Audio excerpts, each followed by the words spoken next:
Welcome to my YouTube channel. आज हम लोग भौतिक विज्ञान के चैप्टर फर्स्ट मात्रक मापन और मापक यंत्र के बारे में पढ़ेंगे। और ये यूथ कंपटीशन टाइम की बुक है और इसमें से वही क्वेश्चन दिए गए हैं जो पिछली बार यूपी ट्रिपल एससी के एग्जाम में पूछे गए हैं और उसकी विस्तृत व्याख्या भी की गई है। और इसकी प्लेलिस्ट हमारे चैनल में सीरीज वाइज बनाई गई है, आप लोग जाके देख सकते हैं। और अगर वीडियो अच्छा लगे तो चैनल को सब्सक्राइब करें, वीडियो को लाइक करें, कमेंट करें। चलिए देखते हैं हम लोग यहाँ पे पहला क्वेश्चन हमारा है। अब यहाँ पे देखो पहला क्वेश्चन दिया गया है, ज्योति तीव्रता को एक इकाई में व्यक्त किया जाता है जिसका नाम है। अब यहाँ पे बताना कि ज्योति तीव्रता का मात्रक क्या होता है, तो इसका आंसर हो जाएगा कैंडिला। क्या होता है? कैंडिला होता है ज्योति तीव्रता का मात्रक। उसके बाद देखो यहाँ पे कुछ पॉइंट दिए गए हैं। ज्योति तीव्रता को कैंडिला इकाई में व्यक्त किया जाता है किसी एक निश्चित दिशा में प्रकाश स्रोत के एकांक घन कोण में निकलने वाली ज्योति फ्लक्स की मात्रा को उस प्रकाश स्रोत की उस दिशा में ज्योति तीव्रता कहते हैं। तो यहाँ पे देखो ये डिफिनीशन तो पूछेगा नहीं, बस इतना याद रखना है कि ज्योति तीव्रता का जो है मात्रा क्या होता है, इकाई क्या होती है, तो बताएंगे हम लोग कैंडिला। क्या होती है? कैंडिला होती है। उसके बाद नेक्स्ट क्वेश्चन है, प्रकाश वर्ष किसके मापन की इकाई है? प्रकाश वर्ष किसके मापन की इकाई है? प्रकाश वर्ष किसके मापन की इकाई है? इसका आंसर हो जाएगा एक वर्ष में निर्वात में प्रकाश द्वारा चली गई दूरी। किसकी? एक वर्ष में निर्वात में प्रकाश द्वारा चली गई दूरी की माप जो होती है वो होता है प्रकाश वर्ष। उसके बाद देखो यहाँ पे कुछ पॉइंट दिए गए हैं। प्रकाश वर्ष खगोलीय दूरी मापने की वह इकाई है जो एक वर्ष में प्रकाश द्वारा निर्वात में तय की गई दूरी के बराबर होती है। प्रकाश वर्ष खगोलीय दूरी का मात्रक है। अब देखो यहाँ पे जो ऑप्शन था वैसे ऑप्शन ना देकर के अगर खगोलीय दूरी ऑप्शन मिलेगा तो क्या करेंगे, खगोलीय दूरी को हम लोग करेक्ट करेंगे। उसके बाद नेक्स्ट क्वेश्चन है, एक हार्स पावर लगभग कितने वाट के बराबर होता है? इसका आंसर हो जाएगा 746 वाट। कितने वाट? एक हार्स पावर जो होता है 746 वाट के बराबर होता है। उसके बाद अगला क्वेश्चन है, प्रतिरोध की एसआई इकाई क्या है? प्रतिरोध का जो मात्रक होता है एसआई पद्धति में वो होता है ओम होता है। क्या होता है? ओम होता है। अब यहाँ पे देखो कुछ इंपॉर्टेंट राशि दी गई इधर और इधर दिया गया है मात्रक, तो ये भी पॉइंट आप लोगों को याद रखना है। जैसे कि विद्युत धारिता का मात्रक क्या होता है? फैराडे होता है। प्रतिरोध का मात्रक ओम होता है। विद्युत विभव का मात्रक वोल्ट होता है और विद्युत धारा का मात्रक क्या होता है? एम्पियर होता है। उसके बाद अगला क्वेश्चन है, निम्न में से कौन सी विद्युत ऊर्जा की वाणिज्यिक इकाई है? विद्युत ऊर्जा की वाणिज्यिक इकाई कौन सी है? तो इसका आंसर हो जाएगा किलोवाट आवर। क्या है? Kilowatt hour. अब देखो यहाँ पे कुछ पॉइंट दिए गए हैं। विद्युत आवेश के प्रवाह से व्युत्पन्न ऊर्जा को विद्युत ऊर्जा कहते हैं। विद्युत ऊर्जा किसे कहते हैं? जो विद्युत आवेश के प्रवाह से जो उत्पन्न ऊर्जा होती है उसे विद्युत ऊर्जा कहते हैं। विद्युत शक्ति वाणिज्यिक इकाई किलोवाट घंटा है। ठीक है। और यहाँ पे देखो दिया गया है भौतिक राशि और यहाँ पे दिया गया है मात्रक। जैसे कि विद्युत धारा का मात्रक क्या होता है? एम्पियर होता है, सभी को मालूम भी होगा। शक्ति का मात्रक क्या होता है? वाट होता है। और कार्य ऊर्जा का मात्रक क्या होता है? जूल होता है। उसके बाद अगला क्वेश्चन है, वायुमंडल में आर्द्रता को मापने के लिए किस यंत्र का उपयोग किया जाता है? आर्द्रता को मापने के लिए किया जाता है हाइग्रोमीटर का उपयोग। किसका? हाइग्रोमीटर का। अब देखो यहाँ पे कुछ पॉइंट दिए भी गए यहाँ पे, जैसे कि हाइग्रोमीटर किसके मापन के लिए होता है? तो बताएंगे हम लोग आर्द्रता मापी या फिर वायुमंडल की आर्द्रता को मापने में प्रयुक्त यंत्र जो उपकरण होता है उसे बोलते हैं हाइग्रोमीटर। उसके बाद जो हाइड्रोमीटर होता है उसका काम क्या होता है? आपेक्षिक घनत्व मापक यंत्र। पूछ ले जाए पेपर में क्वेश्चन कि आपेक्षिक घनत्व मापने के यंत्र कौन होता है, तो बताएंगे हाइड्रोमीटर। उसके बाद वायुमंडलीय दाब मापक यंत्र जो होता है उसे बैरोमीटर बोलते हैं। और उच्च तापमान या फिर विकिरण मापी जो होता है उसे बोलते हैं पायरोमीटर।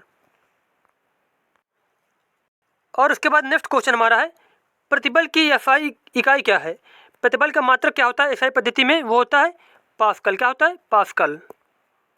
अब देखो यहाँ पे कुछ पॉइंट दिया गया है, प्रति एकांक क्षेत्रफल पर लगाए गए बल को प्रतिबल कहते हैं। कहाँ पे लगाए गए बल को? प्रति एकांक क्षेत्रफल पर लगाए गए बल को प्रतिबल कहते हैं। इसका मात्रक न्यूटन प्रति मीटर स्क्वायर होता है जिसे पास्कल कहते हैं। अब देखो पेपर में क्वेश्चन ऐसे पूछ लिया जाए कि प्रतिबल का मात्रक बताओ और यहाँ पे जो पास्कल न दिया जाए, अगर यहाँ पे मिले न्यूटन प्रति मीटर स्क्वायर तो इसे ही करेक्ट करेंगे, अगर पास्कल मिले तो पास्कल को करेक्ट करेंगे। ये नहीं कि पास्कल नहीं मिला है, न्यूटन प्रति मीटर स्क्वायर मिला तो ये लोग कि हमने पढ़ा ही नहीं, ऐसा नहीं है। न्यूटन प्रति मीटर स्क्वायर मिले तो इसको सही करेंगे, अगर पास्कल मिले तो इसको सही करेंगे। उसके बाद नेक्स्ट क्वेश्चन है, आयतन की एसआई इकाई क्या है? आयतन का जो एसआई पद्धति मात्रक होता है वो होता है घन मीटर। क्या होता है? घन मीटर होता है। और अगला क्वेश्चन है, ऊर्जा की एसआई इकाई क्या है? ऊर्जा की एसआई इकाई होती है जूल। क्या होता है? जूल होता है। अब देखो यहाँ पे इसकी व्याख्या की गई है, किसी वस्तु में कार्य करने की क्षमता को उस वस्तु की ऊर्जा कहते हैं। ऊर्जा एक अधिक राशि, कैसी राशि है? अधिक राशि है। इसका एसआई मात्रक जूल है। ऊर्जा का सीजे पद्धति में मात्रक अर्घ होता है। क्या होता है? एसआई पद्धति में मात्रक होता है जूल और सीजे पद्धति में क्या होता है? अर्घ होता है। वाट सेकंड, वाट घंटा, किलोवाट घंटा ऊर्जा के अन्य मात्रक हैं। ऊर्जा दो प्रकार की होती है। कौन कौन सी प्रकार की होती है? गतिज ऊर्जा और स्थितिज ऊर्जा। ये भी नोट कर लीजिए आप लोग, ऊर्जा कितने प्रकार की होती है? दो प्रकार की। नंबर 1 गतिज ऊर्जा, नंबर 2 स्थितिज ऊर्जा। उसके बाद समय की एसआई इकाई क्या है? समय को जो एसआई पद्धति में मात्रक होता है वो होता है सेकंड। क्या होता है? सेकंड होता है। अब यहाँ पे देखो कुछ महत्वपूर्ण पॉइंट दिए गए हैं। इधर दिए गए राशि और इधर दिए गए हैं मात्रक। और देखो यहाँ पे एक ये क्वेश्चन काफ़ी इंपॉर्टेंट है, समय का एसआई मात्रक सेकंड है। एसआई इकाई में मूल मात्रकों की संख्या 7 है। ये भी क्वेश्चन कई बार पूछा गया है। एसआई इकाई में मूल मात्रकों की संख्या कितनी होती है? तो बताएंगे हम लोग 7 होती है। और ऐसे भी पूछा जाता है कि इनमें से ऑप्शन दे दिया जाएगा, फिर पूछेगा इनमें से मूल राशि कौन सी नहीं है। तो ये जो मूल राशि और जो मात्रक दिए गए हैं ये बहुत ही महत्वपूर्ण है, इनको सभी को याद रखना है। यहाँ देखो मूल राशि पहले नंबर की है लंबाई। लंबाई का मात्रक होता है मीटर। द्रव्यमान का मात्रक होता है किलोग्राम। ताप का मात्रक होता है केल्विन। विद्युत धारा का मात्रक होता है एम्पियर। ज्योति तीव्रता का मात्रक होता है कैंडिला। पदार्थ का परिमाण जो है उसका मात्रक होता है मोल। या फिर अगर मिल जाए पदार्थ की मात्रा मिल जाए, यहाँ पे परिमाण ना देके अगर पूछ ले जाए कि पदार्थ की मात्रा का मात्रक क्या है तो भी बताएंगे मोल। उसके बाद समय का जो मात्रक होता है वो होता है सेकंड। तो ये सारे पॉइंट आप लोगों को याद रखना है। उसके बाद नेक्स्ट क्वेश्चन है, निम्न में से कौन सी अधिक राशि है? तो इनमें से जो कार्य होता है वह क्या है? एक अधिक राशि है, जबकि बल, वेग और त्वरण ये तीनों क्या है? ये तीनों सदिश राशि हैं। अब देखो यहाँ पे इसकी व्याख्या की गई है, वे राशियाँ जिनका केवल परिमाण होता है, दिशा नहीं होती, अधिक राशियाँ कहलाती हैं। जैसे कार्य हो गया, द्रव्यमान, दूरी, समय, चाल, दाब, शक्ति, आवेश, विद्युत धारा, विभव, ताप, आयतन, ये सारी जो राशियाँ हैं ये क्या है? अधिक राशियाँ हैं। उसके बाद नेक्स्ट क्वेश्चन हमारा है, वह कौन सी भौतिक मात्रा है जिसका आयाम ml² T⁻² है? इसका आंसर हो जाएगा किया गया कार्य। जो किया गया कार्य है इसका जो यहाँ पे जो आयाम दिया गया है वो होता है ml² T⁻²। अब यहाँ पे तो कुछ इंपॉर्टेंट पॉइंट दिया गया है यहाँ पे, जैसे कि किया गया कार्य, इसको हम लोग कैसे लिख सकते हैं? बल गुणे विस्थापन अगर लिख दिया जाए तो क्या हो जाता है? ये कार्य हो जाता है। या फिर सूत्र पूछ लिया जाए कि कार्य का सूत्र जो है क्या है तो बताएंगे बल गुणे विस्थापन। उसके बाद गतिज ऊर्जा। गतिज ऊर्जा क्या होती है? 1/2 गुणे द्रव्यमान गुणे वेग स्क्वायर। उसके बाद गुरुत्वीय स्थितिज ऊर्जा, इसे क्या लिख सकते हैं? द्रव्यमान गुणे गुरुत्वीय त्वरण गुणे दूरी। उसके बाद बलाघूर्ण। बलाघूर्ण का क्या होगा? बल गुणे लंबवत दूरी। उसके बाद देखो आयाम। आयाम क्या होता है? ml² T⁻² होता है। जबकि दाब का आयाम क्या होता है? ml⁻⁻1 T⁻² तथा संवेग का ml⁻⁻1 होता है। और कार्य का आयाम ml² T⁻² है। उसके बाद देखो नेक्स्ट क्वेश्चन है, निम्न किनमें से कौन सी भौतिक राशि अन्य से भिन्न है? तो इसका आंसर हो जाएगा यहाँ पे कार्य जो है। कार्य क्या है? कार्य एक अधिक राशि है, जबकि बल, गतिज ऊर्जा और स्थितिज ऊर्जा ये क्या है? तीनों, ये तीनों सदिश राशि हैं। सॉरी देखो यहाँ पे थोड़ा मिस्टेक हो गई। यहाँ पे कार्य और गतिज ऊर्जा और स्थितिज ऊर्जा ये क्या है? ये तीनों अधिक राशि हैं, और जबकि बल क्या है? सदिश राशि है। तो इसका जो आंसर हो जाएगा वो हो जाएगा सी नंबर। आप लोग इसको करेक्ट कर लीजिए, यहाँ पे थोड़ा मिस्टेक हो गई, गलत बता दिया था आंसर हमने, ठीक है। तो इसका कर लो, सी नंबर इसका आंसर सही हो जाएगा। एक बार फिर से देख लो इसका क्वेश्चन जो है, कौन सी भौतिक राशि अन्य से भिन्न है? तो यहाँ पे भिन्न बताना है। तो यहाँ देखो कार्य और गतिज ऊर्जा और स्थितिज ऊर्जा ये क्या तीनों सेम है, जबकि यहाँ पे बल जो है, बल क्या है? सदिश राशि है। और कार्य और गतिज ऊर्जा और स्थितिज ऊर्जा ये तीनों क्या है? अधिक राशि हैं। अगला क्वेश्चन है, चुंबकीय प्रेरण का एसआई मात्रक क्या है? चुंबकीय प्रेरण का एसआई मात्रक होता है टेफ्ला। क्या होता है? टेफ्ला होता है। अब यहाँ देखो कुछ इंपॉर्टेंट पॉइंट दिए गए हैं। एक गॉस बराबर क्या होता है? 10⁻⁻4 टेफ्ला होता है। और एक गॉस बराबर ये भी होता है 1 वेबर मीटर प्रति स्क्वायर। और चुंबकीय प्रेरण का एसआई मात्रक क्या होता है? टेफ्ला होता है। उसके बाद नेक्स्ट क्वेश्चन है, किस संगीत यंत्र की ध्वनि तीव्रता मापी जाती है? किस संगीत यंत्र की ध्वनि तीव्रता मापी जाती है? तो इसका आंसर हो जाएगा डेसिबल। क्या हो जाएगा? डेसिबल। और देखो यहाँ पे इसके कुछ पॉइंट दिए गए हैं। किसी ध्वनि की तीव्रता डेसिबल में मापी जाती है। विद्युत चालकता का मात्रक महो तथा स्वप्रेरण का मात्रक हेनरी होता है और प्रदीपन का मात्रक लक्स होता है। यहाँ पे कितने क्वेश्चन बने? इसके अलावा 3 क्वेश्चन और बन गए कि विद्युत चालकता का मात्रक क्या है, तो बताएंगे महो होता है, और स्वप्रेरण का मात्रक क्या होता है, तो बताएंगे हेनरी होता है। उसके बाद प्रदीपन का मात्रक पूछ लिया जाए तो क्या बताएंगे? लक्स होता है। उसके बाद आवृत्ति मापने की इकाई का नाम क्या है? आवृत्ति मापने की जो इकाई होती है उसे बोला जाता है हर्ट्ज। क्या बोलते हैं? हर्ट्ज बोलते हैं। अब देखो यहाँ पे कुछ पॉइंट दिए गए हैं। आवृत्ति होता क्या है? माध्यम का कंपन करता हुआ कोई कण 1 सेकंड में जितना कंपन करता है उसे आवृत्ति करते हैं। क्या? जैसे कि कोई कण जो कंपन कर रहा है उसमें से 1 सेकंड में जितना कंपन होता है वही क्या कहलाता है? वही आवृत्ति कहलाता है। अब जो देखो यहाँ पे इसका एक फार्मूला दिया गया है कि n बराबर क्या होता है? I/T। इसका मात्रक क्या होता है? हर्ट्ज होता है।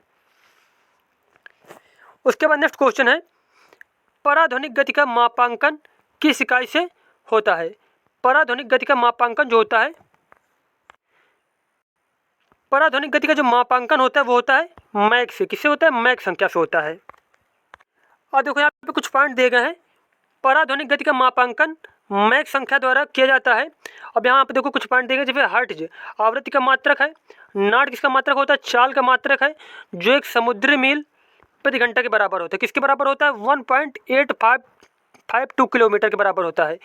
एक नाट कितने बराबर होता है? 1.852 किलोमीटर के बराबर होता है। और रिक्टर किसका मात्रक होता है?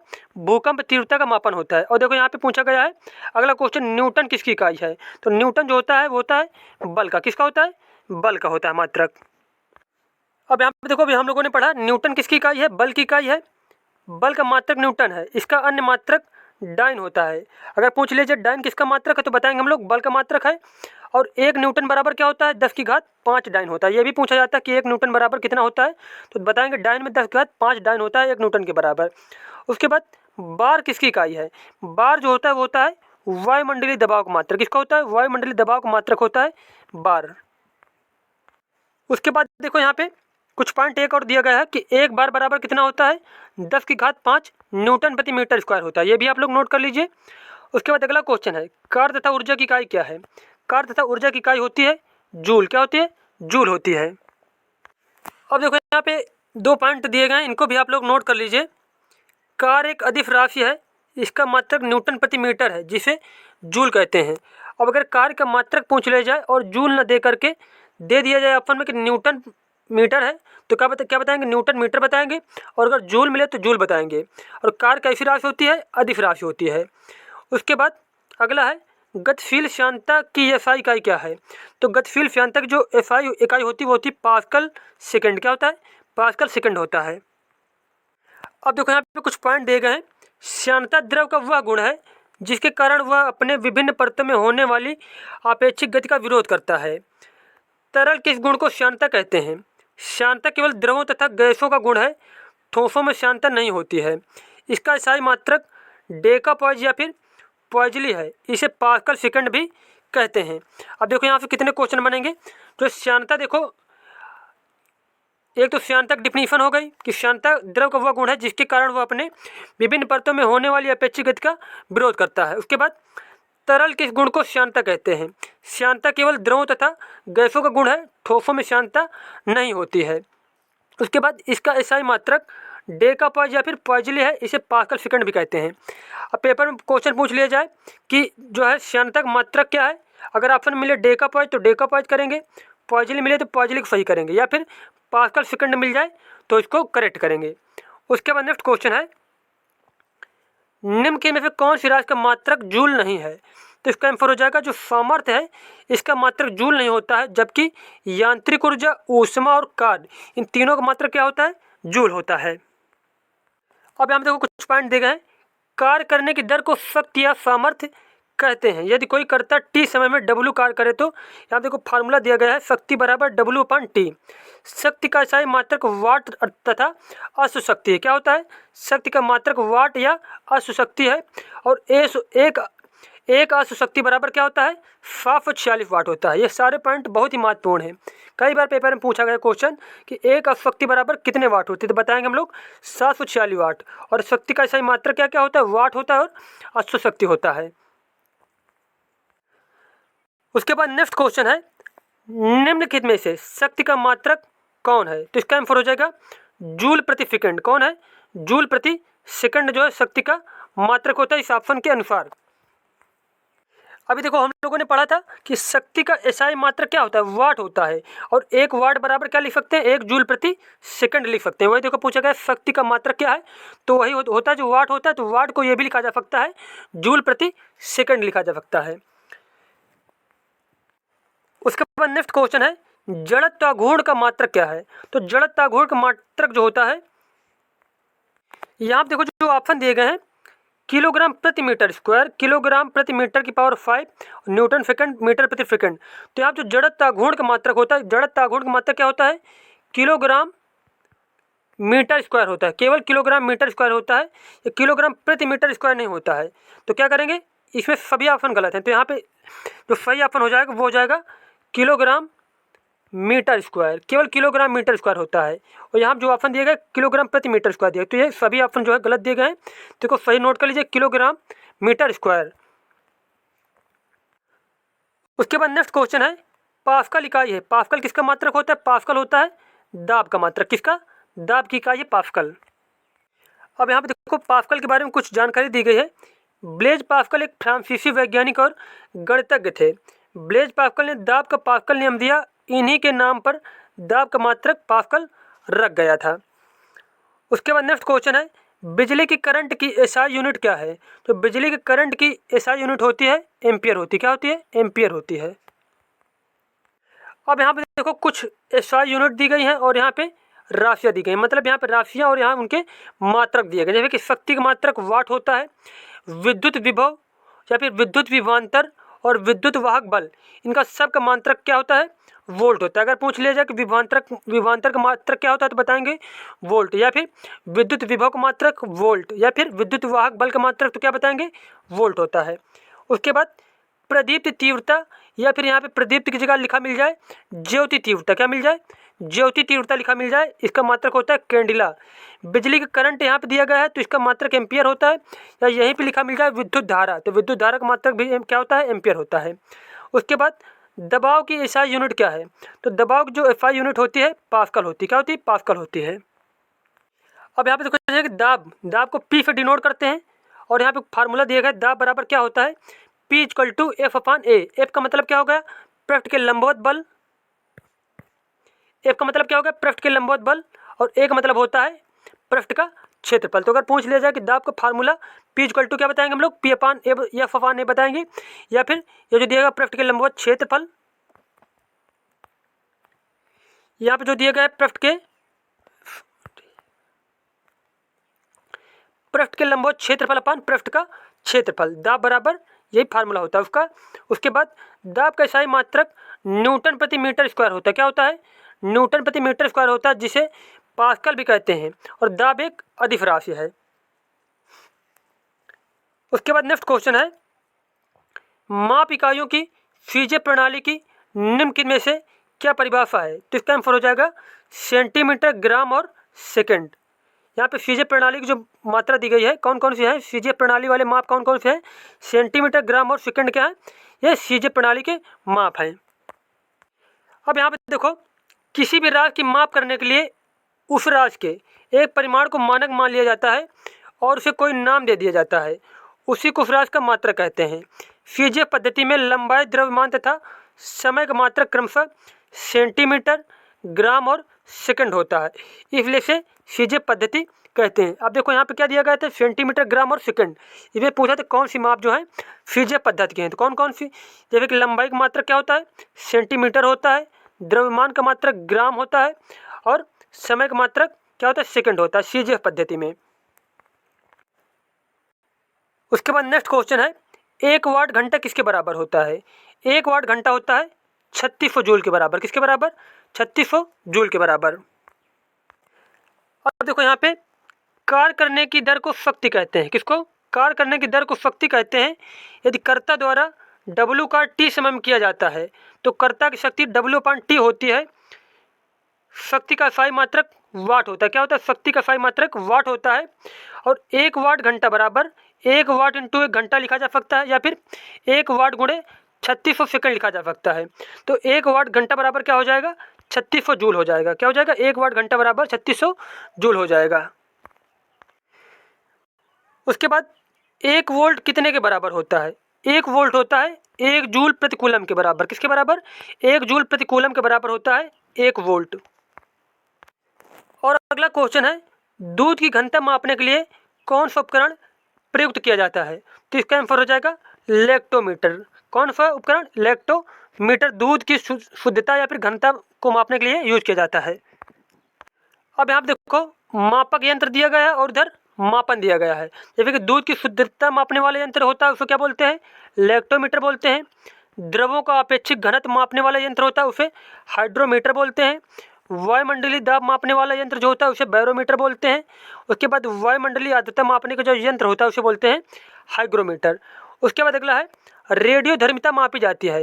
रेडियो धर्मिता जो मापी जाती है गीगर मुलर काउंटर में। किसमें? गीगर मुलर काउंटर में रेडियो धर्मिता मापी जाती है।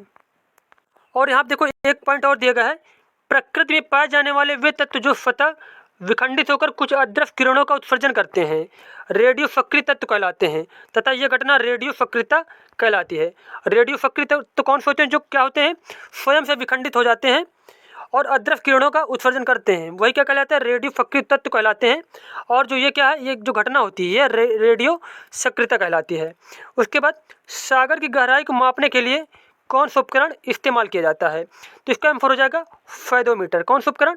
फेदोमीटर जो होता है वो सागर की गहराई मापने के लिए यूज किया जाता है। और यहाँ देखो कुछ पॉइंट दे गए हैं, यूडोमीटर द्वारा गैस की मात्रा, बैरोमीटर द्वारा वायुमंडलीय दाब मापा जाता है। देखो फेदोमीटर अभी हम लोगों ने पढ़ लिया, सागर की गहराई मापते हैं, और यूडोमीटर क्या मापेंगे? गैस की मात्रा मापते हैं, और बैरोमीटर से वायुमंडलीय दाब मापते हैं। उसके बाद नेक्स्ट क्वेश्चन हमारा है, निम्न के में से किस यंत्र का उपयोग अवशोषित या निष्कासित ऊष्मा को मापने के लिए किया जाता है? तो इसका आंसर हो जाएगा कैलोरीमीटर का। किसका? कैलोरीमीटर का। अब यहाँ देखो अगला हमारा पार्ट है यांत्रिकी। यांत्रिकी के बारे में पढ़ेंगे हम लोग नेक्स्ट वीडियो में। और एक पॉइंट और नोट कर लीजिए, कैलोरीमीटर का उपयोग अवशोषित या निष्कासित ऊष्मा को मापने के लिए किया जाता है। किसके लिए? ऊष्मा को मापने के लिए किया जाता है कैलोरीमीटर का यूज। अगला पार्ट हमारा यांत्रिकी पढ़ेंगे नेक्स्ट वीडियो में। धन्यवाद।